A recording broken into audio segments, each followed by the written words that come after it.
Ito naman guys, mainit, mabagsik, mapanganib. Malapit nyo nang makilala si Sangre Plamara, ang tagapagmana ng brilyante ng apoy. Kaya i-play na natin to. Okay, bilang tayo guys ng 3, 2, 1, go. So here we go. Manindigan. Ganda nito, no? Ipaglaban ang totoo. Ganda niya, no? Abisala Esma, Si patuloy Faith. niyong gabayan ang mga namayapa namin kasama at kakampi patungo sa Devas. Tulad niya, kaya mong baguhin Lamara. ang mundo. Kasneya, ang isang tulad mo ay di na dapat mabuhay pa! Stig, galing niyang umacting, no? The Yun. Sea. Nakaka-excite panoorin to, no?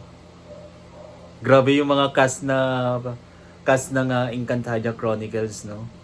Ang galing lahat talaga. Tapos, ang ganda din ng mga outfit nila, no? Yung mga costume na ginamit dito, talagang pinag-isipan. Yung details ng kanilang outfit, grabe, sobrang ganda, no? Talagang work of art. Even the one guys, the filming location, grabe ang ganda. Yung effects, napanood ko yung official trailer nito. Grabe, sobrang na-amaze talaga ako.